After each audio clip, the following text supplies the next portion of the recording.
"We're giving all $1.3 million to your brother," my father said. Just like that. No warning, no shame. A champagne flute in one hand, a smile in the other. Then he turned to me, expression hollow. "You're a failure. Handle your own life." Laughter stirred across the room, fake smiles, avoided eyes.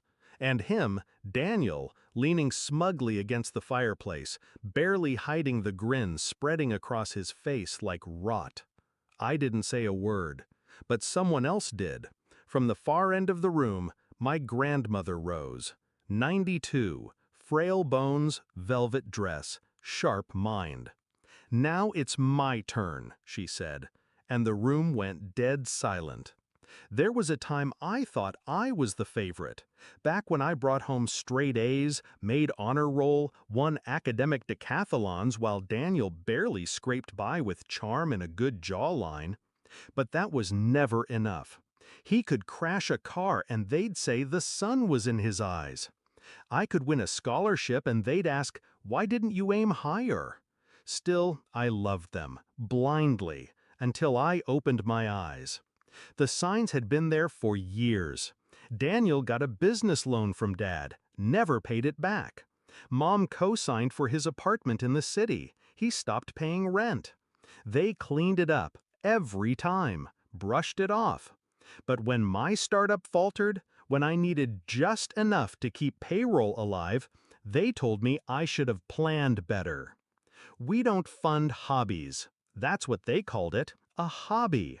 Even after I rebuilt, even after I landed clients they couldn't pronounce, it didn't matter, because Daniel was their legacy, and I was their burden.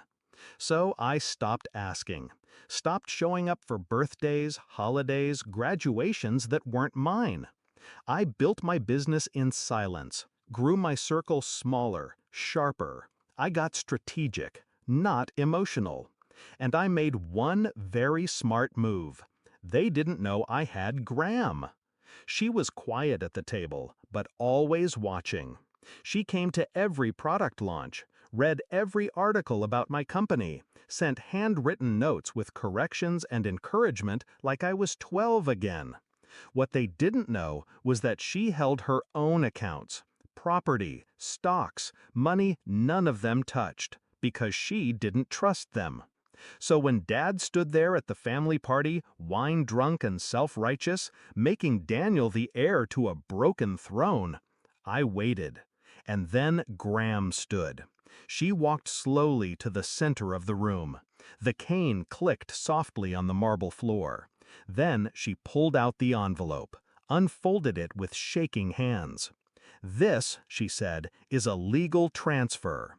I've signed over my entire estate." Everyone leaned in. Daniel's eyes lit up. "To her," she said, turning toward me, and the room cracked open. "She's the only one who built something on her own," Gram said, "while the rest of you fed off each other like parasites." Dad stepped forward. "Mom, you don't mean that." But she didn't flinch. "You humiliated her in front of the whole family. For what? A degenerate with good teeth?" Daniel's grin disappeared. "She built a company worth more than your house," Gram continued, "and not one of you asked how." My brother laughed nervously. "It's a tech company, Gram. They crash all the time." I finally spoke. "Not this one. I just signed a licensing deal with a Fortune 100. Gasps. My uncle nearly dropped his drink.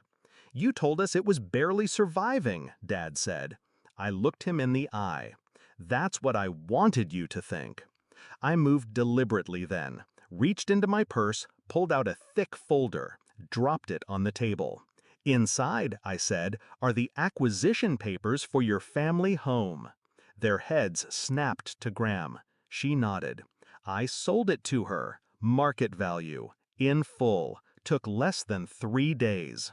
Mom's hand shot up to her mouth. "You're lying." I turned. "I own the deed, effective yesterday.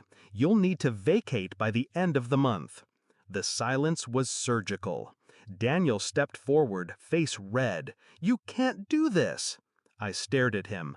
"I didn't do anything. You did, when you let them destroy every ounce of faith I had in blood." After that night, they called. Voicemails, emails, cousins suddenly pretending to care. But I didn't respond. Graham moved in with me a week later. We had breakfast on the balcony every morning, watched the city move beneath us like ants. She never said, "I'm proud." She didn't have to. I'd earned more than money that night. I earned truth. And I learned this: blood makes you related. Loyalty makes you family. They called me a failure. Now they're just tenants waiting to be evicted. And me? I'm just getting started.